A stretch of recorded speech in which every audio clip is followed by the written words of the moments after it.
Mr. Schumacher. Hello, Eric. How you doing? Good. How are you?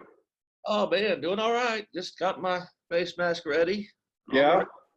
It's funny. I only come to the office on Fridays to basically just collect the checks. Somebody's got to make the deposit, right? And Right. keep this gin joint going. And we're not all on Fintech, unfortunately, but I bring my dog up here, and on the drive here, starting today, everybody in San Antonio must wear a face, a face mask, or it's $1,000 fine. Every single Wow. person I passed at bus stops, construction sites, whatever, they all had it kind of like this. I'm like, guys, that's not going to help you, because it's kind of hot out, and so Plus, they say it goes through your nose, like your nose, nostrils, or some of the, I yeah, don't know, some of the, keep it up there, then it fogs your glasses and what have you. yeah. But well, anyway, we got Eric Kiser here from Fintech, and I wanted to talk to you because we had mentioned you in the Joe Verno, or I put up a slide because he was talking about electronic payments and EFT. You guys are the leader, obviously, in the beer and beverage business. And so tell me a little bit about what you and your clients have been doing about touchless transactions. Sure. No. Really, And if you're sorry, but if you are thinking about getting on the EFT train, now's the time. Am I right? now is the time. And it's, we've, the EFT payments have definitely been growing the last couple of years, and there's still, depending on the part of the country, there's still a number of cities who will say, hey, we'll never go cashless, for example, or we'll never stop writing checks. But what we're seeing, especially in the last 3-4 weeks with COVID, is just amazing, Harry. I mean, we've never seen anything like it. I've only been to FinTech about a year and a half, but the response has been really amazing. And the distributors are like all of us, are focused on safety. They're focused on the no-touch payments. And I can't tell you how many stories the last few weeks about the drivers and the risk that they're putting to them. So I saw it even today that one of the things that you're doing is sharing best practices out there for distributors, and that's really what I want to make sure you were kind of aware of what's going on. So what we've been doing, and we have over 4,000 distributors that we work with.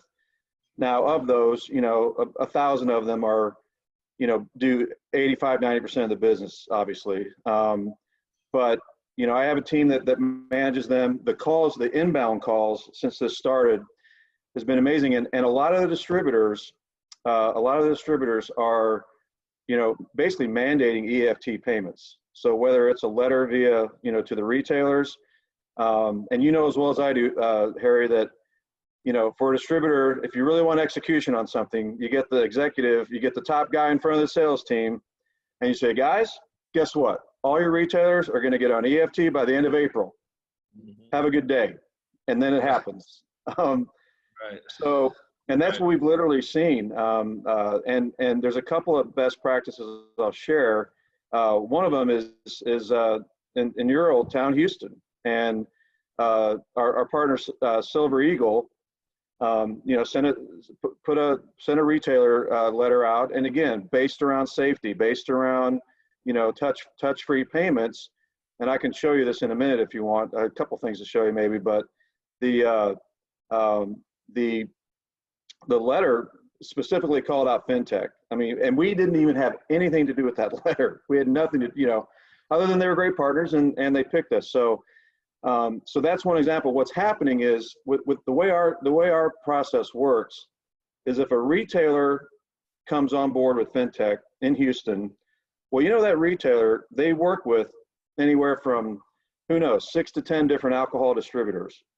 Mm-hmm. Well, in the past, we would have what we call a relationships between a distributor and a retailer. Even though Harry's Pub might have 7 distributors, they might only have 1 that they're doing FinTech with when all the other distributors are doing FinTech. Mm. What we've seen is Silver Eagle sends that out. Faust, HDC, even some of the other distributors. I'm not exaggerating these numbers. It's about a 450% increase in the last 2 weeks, and we're getting calls from. We actually had a call with the executives at Houston at HDC this week, and they're like, "What is going on? Like, why?" Because they're getting requests. They're getting retailer requests for Fintech. So we're seeing that all over the country. We've had over. I was just doing a quick update. 32 executive distributor calls just in the last 3 weeks, all over the country. Wow. AB, Miller Coors, Kraft, you name it. And what we do on that, Harry, is we provide and make sure that they're clear on the tools we have, which have been greatly enhanced. We literally, believe it or not, we used to have a piece of paper until last summer that they enrolled retailers. We now have a URL link. It's a custom link to the distributor. Distributors can place that on their, we actually provide a flyer, but now they're placing that link on their websites, on their landing pages. Yeah. And so we provide we make sure they know the tools we have. We've done some training videos, and really at the end of the day, it's how we can support them. And again, so far it's going great. So I know I'm kind of long-winded there, but that's kind of the headline of what's going on. And I've never seen anything like it. Yep. I don't know if you know that I used to work HTC for many years. I do know that. I sure do. I got there on the trucks, and back then it was not just checks; it was literally cash. We had safes on the truck, and I know there's still distributors out there in cash states that are still doing that. It was very dangerous. I mean, distributors got robbed literally at least one every month, and even a few deaths, and it was terrible. But even now going to checks. I got to tell you, Eric, just me up here in this office handling 20 or 30 checks. I'm washing my hands after this. I tell you, I don't know what these checks have been. And listen, I love getting them. I'm not complaining, but it's worth the risk. Look, I just touched my nose. God dog it. But, it seems like that'd be a natural. And it's kind of like what Joe Verno was talking about. Why is the beer industry so behind just an online order that counts? And he says because nobody mandates it. And I think this is kind of similar. You said the head honcho, the principal, get up in front of the sales staff and say, "Look, guys, we need this." And because let's face it, right? I mean, right? Driver check-in is a very inefficient way to make deposits, right? And so, yeah. I feel like this is a commercial for Fintech, but I mean, really all EFT. I don't know why everybody doesn't really just, and like you said, this is the time. I mean, it's just for the safety of the drivers, Yeah.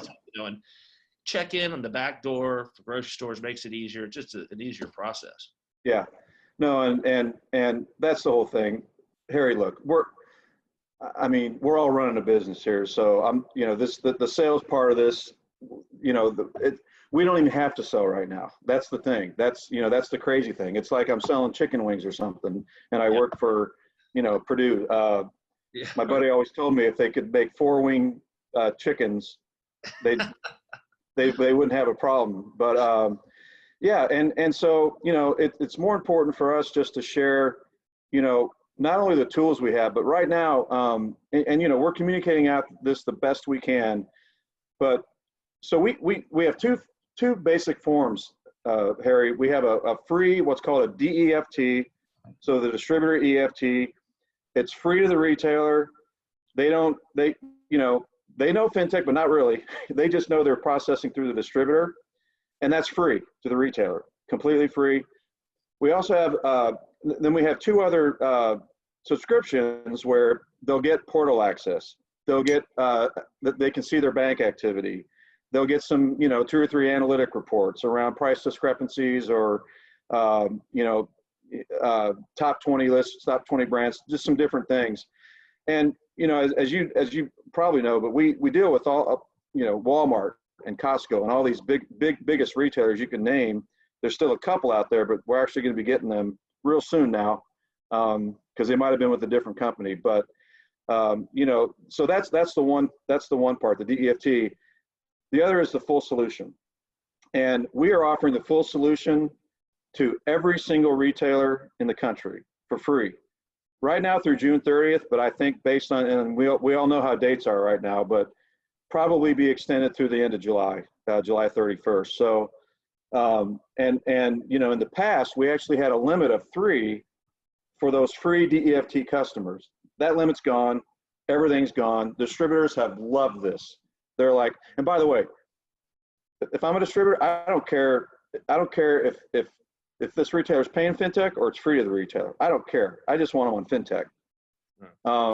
And so, yeah, there's another thing we do real quick where we are receiving the distributor customer list from the distributors, and we put it through this brand new mining process. And again, I'm a 20-year beer guy, like, you know, 20-year beer guy too, Harry. Coming to Fintech was you talk about a learning curve, but this mining process, we basically match up their list with our database, and we provide them with instantly with number of retailers that might be doing business with other distributors in the area, but not with them, chain customers, and we're putting in incentive programs. We did our first pilot program with Heidelberg Distributing that we kicked off February, March for all 9 houses, and they were killing it until the second week of March, and things changed.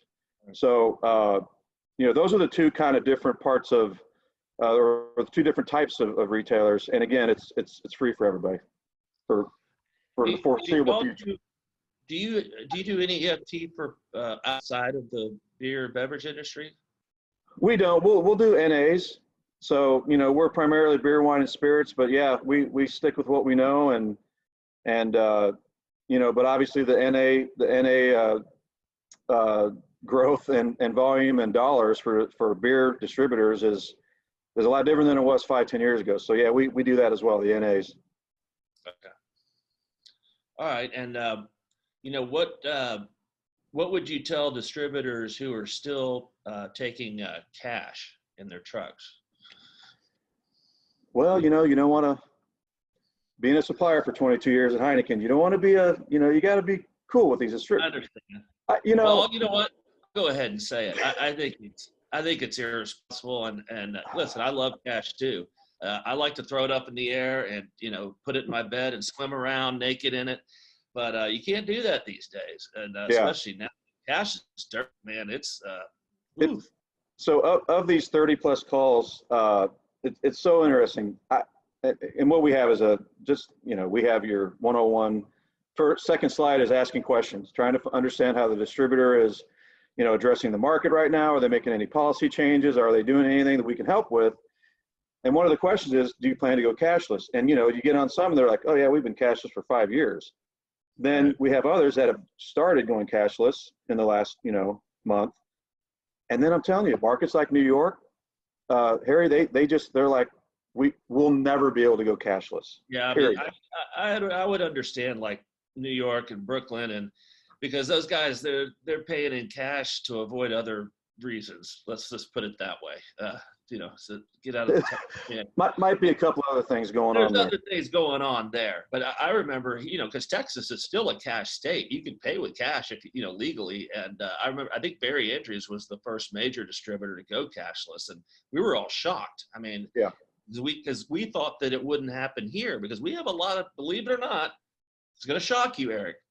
We've got a lot of dive bars around here that, hey, you know. I lived in Spring for 6 years, from 97 to 02. Oh, okay. You know. And you know what I miss? So we're in Tampa now. Tampa's, it's okay. I don't want to make anybody mad about Florida. Yeah. Lived in Atlanta 16, which Atlanta's great. Anyway, I miss the ice houses. I miss the Texas ice houses with the garage door pulling up. Yeah. There used to be one in Houston off of Kirkendall and Louetta, or right up in that area. I can't remember the name. Woodrow's? Little Woodrow's? No, not Little Woodrow's. Kirkendall. Oh, it's way out there. Yeah. Highway 16 and. I mean, it's north of Cypress, so it was anyway. But that was in our territory. I know what you're talking about, but yeah. Yeah, you know, I digress. I hope those guys make it, honestly, and that's the kind of cool places that I worry about the most, because how do you go 2 months without any revenue? Well, and that's the other point I want to make is the other themes, you know, and you know this, but the themes that we're hearing. So right now it's an off-premise push. It's off-premise and it's unbelievable what's going on. But we've heard a lot about preparing the distributors when the on-premise opens. You know, what's the plan? How are we going to address those? You know, are we going to, you know, not just from the larger chain level, but from the local, you know, mom and pops. So, you know, we think that providing fintech just for free, whatever, get it out there, would help when the on-premise comes back on too. And so, you know, if you're an on-premise account, Harry's Bar, really you just need a computer with internet connection, you know, and tied to your bank or whatever. Yeah, we are. So obviously some of the, you know, more sophisticated. Like the Venmo of the alcohol business. It is. One of the keys is, and again, once a retailer comes on, we pull the money from their account. It goes to the Federal Reserve and then into the distributor. We never take title of the money, unlike iControl. Right. They take title of the money, but they may not be doing that too much longer. We'll see. But because you're involved in a lawsuit, right, or something? Yeah, we won a lawsuit over them. Hey, we won a lawsuit again. They were guilty of malicious and willful theft of our payment software. And I'm not a lawyer, so I'm staying out of that. But you know, all the appeal and injunction stuff's going on. But bottom line is, you know, there's a lot of those customers probably coming our way, I would think. Yeah. So. All right, listen, my dog wants to say hello. You can tell she's very excited to be on the call. Look at that. Look at that. Yeah, very excited. Is that a keg? Is that full? That hung at my desk. Those are all kegs. Don't let the suppliers know. They probably want it back. I've had them in here for 20 years, so I don't, you know, I've paid for them. But Eric, thanks for being on the call, and we'll publish this Monday and get people to know, you know, just that's what we're trying to do is find practices, and it seems to me like this is a pretty clear one. So thanks for being on the call. And no, thank you. If you need any other information, let me know. Shoot me a note, and I'll get you. But I appreciate the time here. I really do, and you're killing it. You're killing it, man. Great must read every day. I appreciate it, man. All right, take care. Bye-bye. Take care.